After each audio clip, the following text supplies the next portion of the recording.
So like many others, I watch a lot of YouTube gaming stuff, and I'm a big Sega fan. And thank you for watching this video. So don't forget to hit that like button and help us out. But the thing I noticed is AtGames. They get a lot of grief, and I don't know if it's rightfully so. I'm guessing it is because a lot of the people that I watch that I trust their opinion say so. But years ago, my son actually got this Sega Genesis from AtGames as a gift for Christmas. So I figured I'd give it a shot. I mean, it looks pretty straightforward. It has, see if I can get in focus there. There we go. It has everything you need. It has player 1, player 2, little infrared there for the wireless controller, 6-button controllers it came with. Kind of a bummer, it's only audio and video composite, but then you have a 9-volt plug-in on the back here. I should take it apart and see if there's a 7805 in there that drops it down to 5-volt. I could probably convert this to play in the vehicle. But it has built-in games, and it can take a cartridge here. I do know from experience from when he got it, my NBA tournament cartridge did not work on here. But I actually never played this game. This is, let's see here, August 2013. But yeah, I still see these in the store all the time in a lot of different stores. Let's see here, the controllers themselves, looks like it's got a screw on there, so let's take a look here.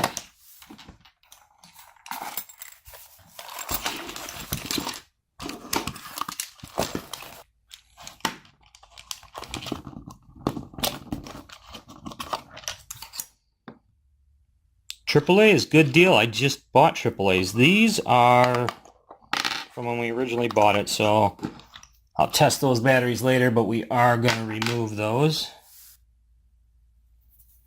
Okay, got my good old rail backs. My Wisconsin company. Throw those back in. I do highly suggest getting a screwdriver that does have a magnet on the back. A lot of things are safe to it. If you're younger and you're into retro stuff, though, make sure that you don't have any kind of magnetized data storage like floppy disk, tape, anything like that, and use this kind of stuff. But cartridge base, pretty safe.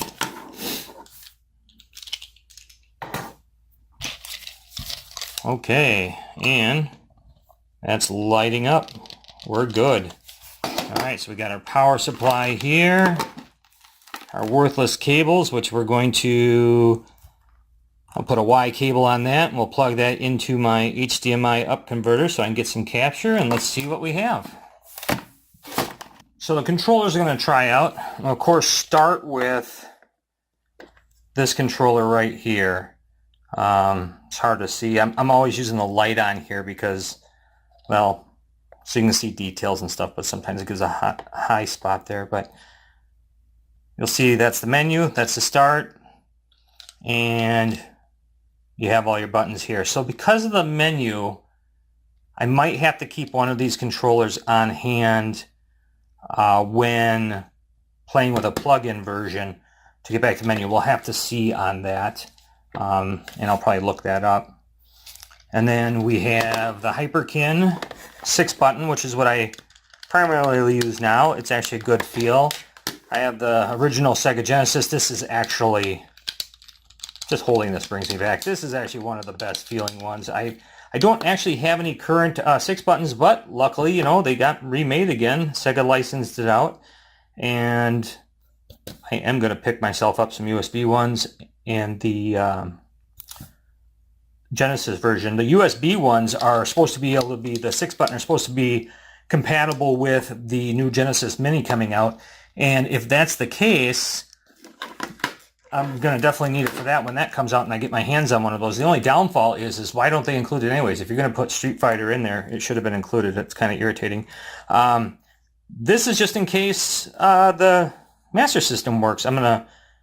I'll give this a shot. I like using the actual controls. It's such a weird controller. You know, they had some with, you know, you can pop that out and put a joystick in and stuff. Just always really liked the looks of that, and they had snap overs, things like that.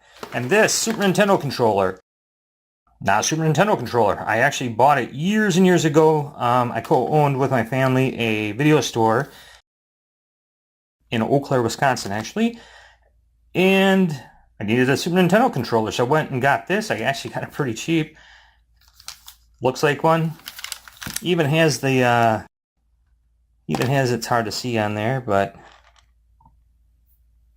Super Nintendo. There's the barcode we used to check it out on. Never even took that off. But yeah, this you could program macros and all sorts of things. But it's not. It's a Sega controller, which I always found really weird. It's one of my favorite things about the Genesis was it was a fighting style. I mean, if you played Mortal Kombat, I should actually try my big controller too. I have a arcade style one too.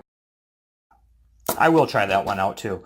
And I will timestamp this video in the beginning, which you're already past the beginning, so let's see how it goes. Alright, here's my Fighter Stick SG. I used to actually have the actual Genesis ones. This is from ASCIIware, but this is actually pretty good. I like the big buttons and everything like that, so we'll give this one a shot also. Okay, one of the things that AtGames complaint is some latency, so I want to play it through my HDMI converter, whatever you want to call it, upscaler. I don't know how good of a job it does, but I do know it lets me play my games through HDMI, and that's what matters. So, it's mono audio, so we need to change that right away. So let's see, what do we got here besides a giant mess? Okay, so what we're going to do is we're going to plug this splitter into the audio. And then what this is here is male to two females. It's a built-in splitter cord I have. So let's see here. Left and right, it doesn't matter because I'm just splitting audio that's already out of whack. And I probably could skip that part altogether, but I'm not going to. And then we'll put the video in there. So now that cluster is handling my output. And we have to get, so one of these are going to go to the TV. So I have a direct feed to the TV, and then the other one will go to my HDMI, which I use my, I'll probably use my Elgato for capturing. So I need to get some connectors, which I'm really glad when I bought these they came with a Ziploc bag, because it makes life a lot easier in not losing them, because they are very, very small on their own. So let's see here. Plug that in. Now I can run the HDMI to my capture device, and then I still have this side to plug into a TV. We're going to see. I already know that this device will not work with my NBA Tournament Edition, so I didn't bother digging that one out. That one doesn't have a case either, so it's in a bin somewhere. I got to find it if I was going to. But I got some games here, so I'm going to try out, separate the Genesis from the Master System. I got, get those all in there. There we go. Justice League. We will not be testing that for any kind of lag. The game sucks, but I had it sitting there. Spider-Man, Mickey Mania, World of Illusion, Pitfall. These bottom three here, the Mickeys and Pitfall, will be a good one to test. Mickey games, I've mentioned this in past videos. You know, when you're, I don't want to say a kid, but I guess a kid, teenager, you know, Mickey Mouse might not be something that you're like, oh, that's going to be a cool game. No, those games are awesome. I don't think I've met a single one yet I don't like.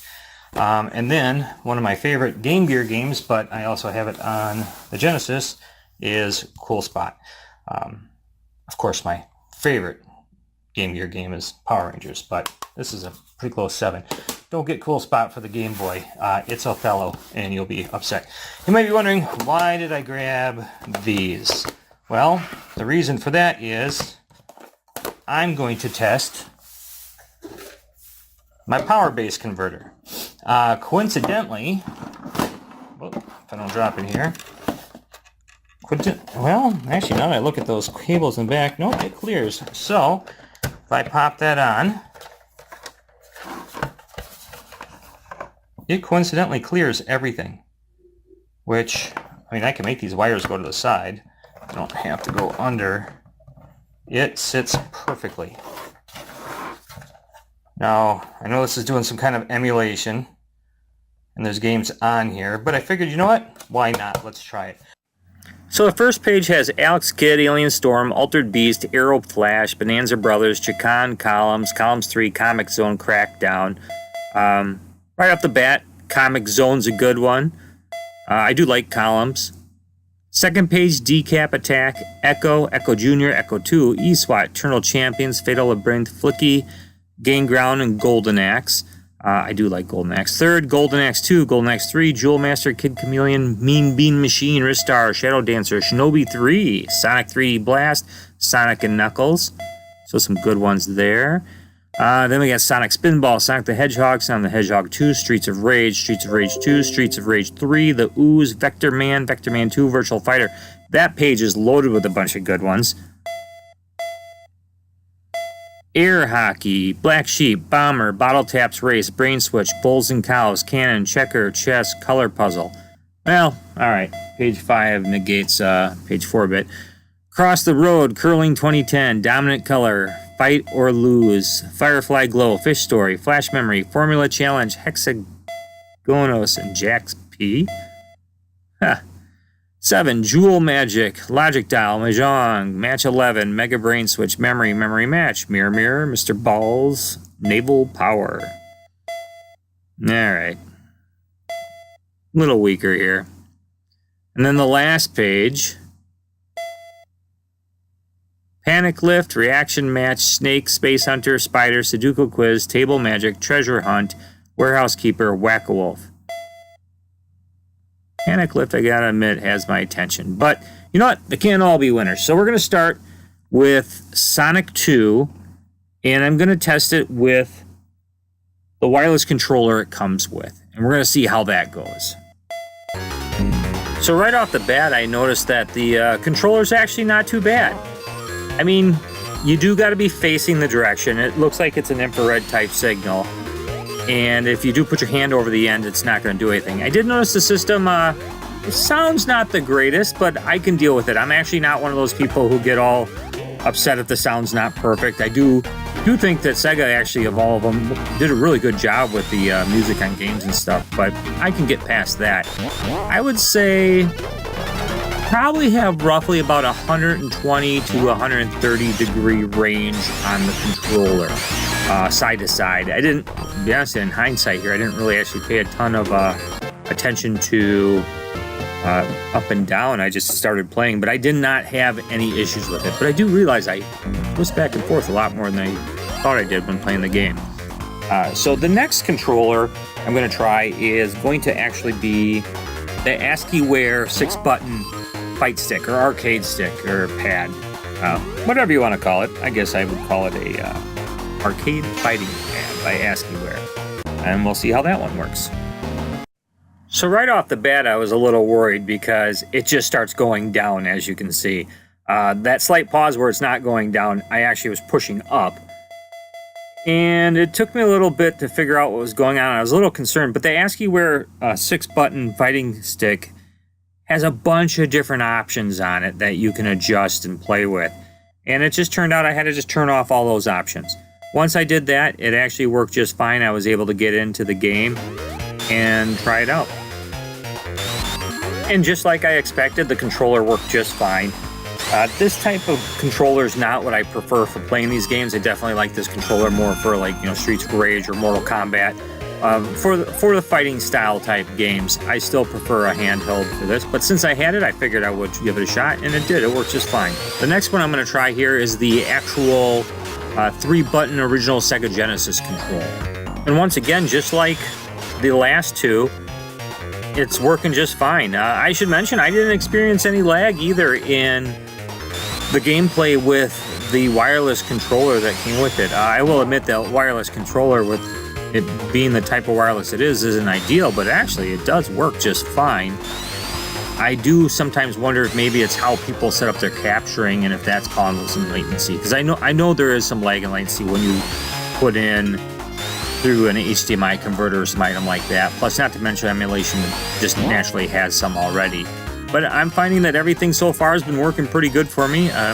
Maybe it is the fact I just keep using Sonic, but I like Sonic, and that's the game that seems to work for me. The next one up is actually going to be the 6-button Hyperkin, and that is probably, other than this controller I'm using now as my favorite, is my next favorite, just because it is close to the shape, and well, I do like having all 6 buttons for playing games. And at this point, I'm not surprised to say that the Hyperkin 6-button controller works just fine. This system does a good job with the controllers. I have no problem with that. The only thing I did notice right off the bat, now I'm thinking about it, it really was just the first controller, is it was just a little loose fitting in there. Of course, that happens to be the fighting stick one, so you're not yanking it around and things like that. The other controllers fit just fine, and really no problem with it. I was actually pretty happy about it. So now, moving on to the last controller, and I'll give you a little bit of a spoiler. Results weren't the same. So check out this nightmare of a controller. It is just flipping through the pages. I'm not doing that. It's automatically doing it. So I did think to myself, okay, maybe it's kind of like what was happening with the fighting stick. So I'm flipping all the controllers because this controller can do, like, on the manual or on the box, whatever, it reads up as a good controller. Like, you can do macros, so you could like program in finishing moves, and you know what? Maybe one of these days I'll do that. But out of the box, well, I should say out of the crate of dust I pulled it out of, I do not like this controller. First of all, I am a fan of a 6-button fighting style layout, and look at this thing. It's just going insane all over the place. So needless to say, I never was able to actually play a game using it. So, yeah. So not sure what happened here. I have Spider-Man with its awesome rave intro music. I forgot actually how much I hated the music in this game, at least in the beginning. Plus, it's a horribly tough game, at least for me. But I also, the next game after this is Mickey Mania, and the one after that is Mickey's Illusion. So I don't know what happened to the other gameplay. I never actually got Pitfall. I opened up the case and it wasn't even in there, so I'm gonna have to dig through all my games and see if I can find it. A little upset about that. The good news is, though, all the gameplay on the cartridges I played worked out really well. Spider-Man, both the Mickeys, Cool Spot. I actually played that for a while, and maybe that's why it didn't finish. I do everything in an MP4 format, so if it doesn't finish, it errors out. But yeah, other than that, I was really pleased with how those worked. Still pretty bummed that I can't find my Pitfall, though, but I'll have to take some digging around for that one. But that's not even the worst part of it. I went to put on the power converter, and I did get it to fit on there, as you could see in the picture earlier. And the weird thing is all of a sudden it smelled like it was smoking a bit. So I quick took everything apart once I realized that was happening. And I went and grabbed my Generation 2, forgetting that the power base converter doesn't fit on it. And then, so I ran downstairs, grabbed my Generation 1 Sega, which that became its own nightmare because I have the, what I call the Megazord version, and it has 3 power conductors. I don't have it hooked up right now. It uses different power than the Generation 2, not to mention a different video cable and everything. So, yeah, it did not go very well there, and I was actually seriously concerned that I roasted something inside the base converter. But I ended up finding the cables I needed. Luckily, I do have some organization in my closet where I keep extra stuff that's not always hooked up. If I had everything hooked up, I'd either be paying Griswold type electrical bills, or the whole thing would have burnt down by now. So yeah, I can admit it. I was pretty much freaking out at this point. The card slot worked just fine. I put Teddy Boy in. I even played the F-16 game. They were loading up right away. the Double Dragon wouldn't load, and then Rocky wouldn't load. And I was thinking of grabbing more games, but I'm thinking to myself, well, the power base converter's got to be hooked up correctly. It's, it's playing the card games just fine. So, I did the old NES style, started yanking out the cartridges, blowing on them, trying to think of anything that could do it. I did finally yank off the power base converter, blew that out, and I plugged it back on, threw Double Dragon in, and it fired up. I was never so happy to see Double Dragon fire up in my life. And then it was at that point I realized I never actually played Double Dragon on the Master System. So that was kind of nice because now I'm going to play it on the Master System. But yeah, it all turned out okay. The power base converter's fine. Smells like something fired up inside it, but everything was okay. Well, alright, but it works. So, lesson be learned, taught, whatever the right word is for it. Don't plug this into this. It was bad enough that this part here was covering up these buttons anyways, and I was trying to get something in there to turn it on, and I got it turned on, but who knows if I cross-connected, what the deal was there. I did not expect that. But yeah, don't do that. These do not go together. And for anybody wondering what I meant by Megazord, this is what I meant by Megazord. For looks, I could snap that on, but technically that doesn't work, having the converter on there. But to go an extra step, some people stack up the Sonic and Knuckles games way up, but mine's downstairs. I could go grab it and throw it in here. But yeah, this was it here. You do 32X, you could do regular, Sega CD down here, and you could pop this off and put the base converter in like I was doing earlier for cartridge and card Master System. And one thing I thought that would have always been cool that they, well, I'm not aware of that they did, was a Game Gear adapter would have been cool. Some people have modified their Master Systems for that, but maybe that's another story. But this, so much better than this. But personally, I didn't have a problem with it. There were some really good games on here, and there were some bad games. But there was good games, and that's what matters. I like Sonic games. It had a lot of good stuff. Altered Beast, you almost have to have Altered Beast with a Sega system, just because a lot of units came with it. Other than that, I played the crap out in the arcade. The College Student Union where I grew up had the arcade in there, and actually you could stick a coat hang in there and get free credit, so definitely played a lot of that. But yeah, other than that, that's about it. If you liked the video, give it a like. If you didn't like the video, give it a like anyways. Share it. Thanks for watching.